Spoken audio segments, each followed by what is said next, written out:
All right, welcome to the Explainer. Today we are tackling a big one, septic shock. This is one of those high-stakes topics that you'll see on your exams and, more importantly, in the ICU. We're going to connect all the dots here, from what's happening in the cells all the way to the bedside, so you can really think on your feet when it counts. So here's how we're going to break it all down.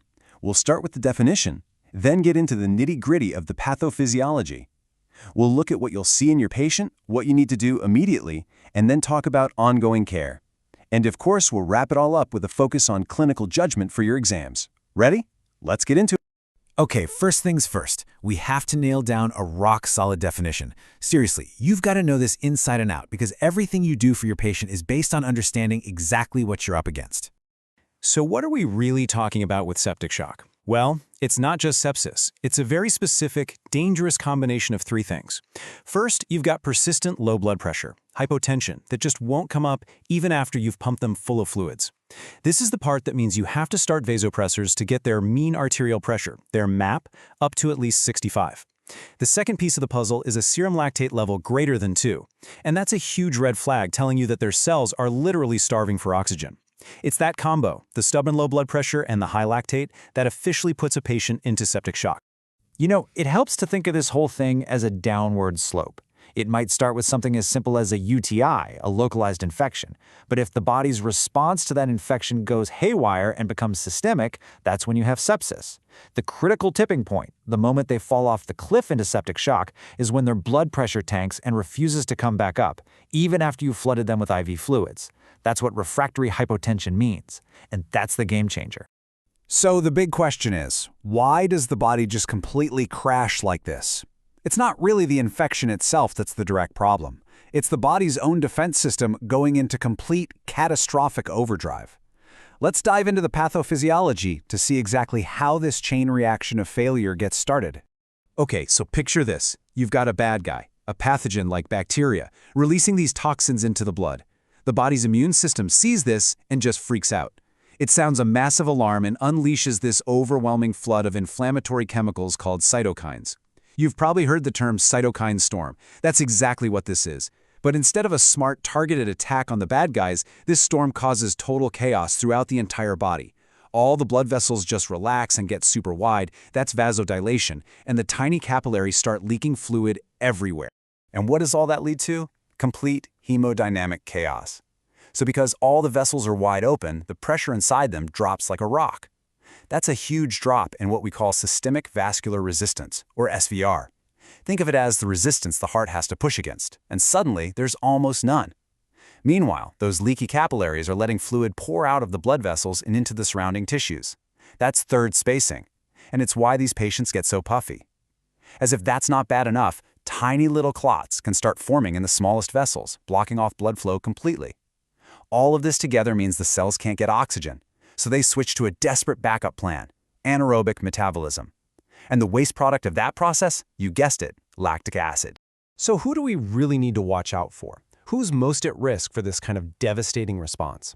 Well, it's pretty much who you'd expect, our most vulnerable patients. We're talking about older adults, anyone who's immunocompromised, maybe from cancer treatment or an autoimmune disease, and patients with chronic conditions or things like central lines and catheters. Now here's a huge NCLEX tip for you, something you absolutely have to remember. The elderly don't always follow the rules. They might not have a fever. In fact, they might even be cold, hypothermic. And in an elderly patient, a low temperature can be just as scary, if not more so, than a high one. When it comes to spotting septic shock, you are in a race against time. The way a patient looks can be really deceiving, and things can go downhill fast. So let's talk about what you're actually going to see at the bedside. Okay, this is super important to get. Septic shock kind of has two different phases. In the beginning, you have what's called warm shock. And this is the tricky part because the patient might not look that sick. All that vasodilation we talked about makes their skin feel warm, maybe even flushed. Their pulses might feel really strong, what we call bounding. But this is a trap. It's a temporary state. If you don't act right then, the body's ability to compensate just gives out and they plummet into cold shock. And that's the picture everyone thinks of. Cold, clammy skin, thready pulses, and crashing blood pressure. The whole game is about catching them in that warm phase before the crash. Listen to this because it's one of the most important things you'll learn. A change in mental status is often the very first sign. Long before that BP monitor starts screaming at you, the brain is sending out an SOS. So if your patient is suddenly confused or restless or agitated, that's not them just being difficult. That is a massive, flashing red light that their brain isn't getting enough oxygen. You cannot ignore that, ever. All right, as you're doing your assessment, the lab results are going to start rolling in, and they'll help you connect the dots. Lactate is the superstar here, right? It's our direct measurement of that cellular oxygen starvation. But you've got to look at the whole picture. The white blood cell count, it could be sky high, or it could be terrifyingly low, which means the immune system is just exhausted. Procalcitonin will be up, pointing to a bacterial cause. Your ABG is going to show metabolic acidosis. And keep a very close eye on the platelets. If they start dropping, that's a sign of a nightmare complication called DIC, where the body starts throwing clots and bleeding all at once. The second you even suspect sepsis or septic shock, a countdown timer starts in your head. You have 1 hour. That's it, the golden hour. And in that hour, you have to launch a series of absolutely critical, life-saving actions. 60 minutes. That's not a suggestion, it's a lifeline. Every single minute you wait, the patient's chance of survival drops. What you do in this hour and how fast you do it will directly determine whether your patient lives or dies. So what do? It's called the 1-hour sepsis bundle. Think of it as your emergency checklist. These 5 things are non-negotiable. 1. Get a lactate level. 2. Get blood cultures, and make sure it's from 2 different places. 3. Hang those broad-spectrum antibiotics.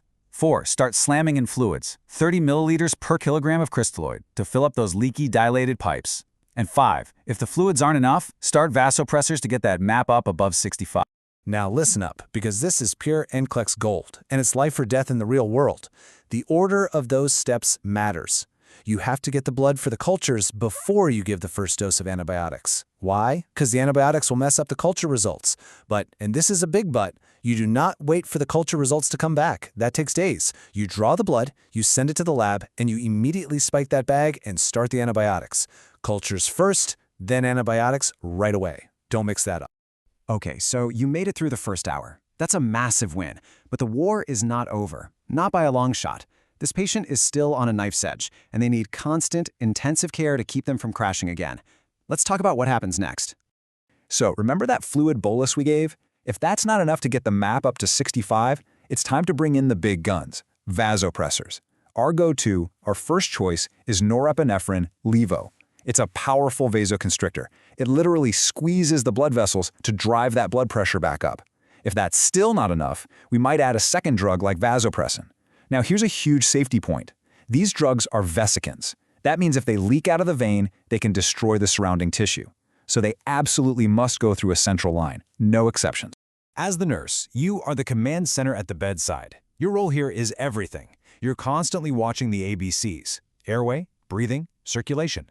You've got your eyes glued to the monitor for that MAP, you're tracking every drop of urine output, and you're watching those lactate levels to see if they're coming down. You're the one who's going to catch the tiny little changes before anyone else. Your eyes and your brain are that patient's best defense. All right, get your highlighters out because this slide is pure exam gold. The NCLEX loves to ask you to tell the difference between the types of shock. Here's the secret for septic shock. In the early warm phase, it's the only shock state where you have a low systemic vascular resistance because all the pipes are wide open. This actually leads to a high cardiac output at first, which is why the skin is warm.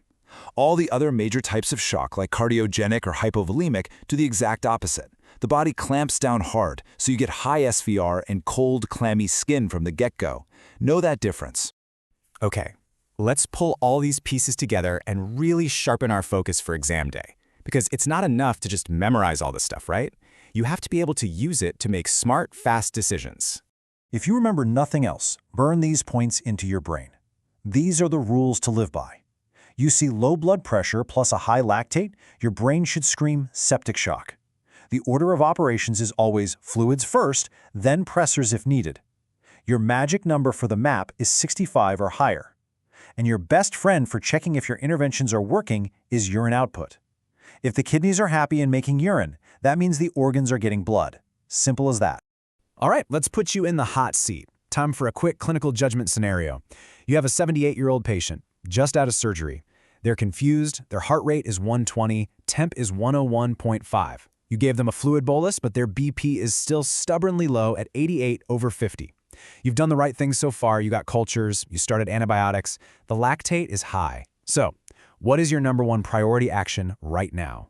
What do you do next? Because in septic shock, there's no such thing as a small decision.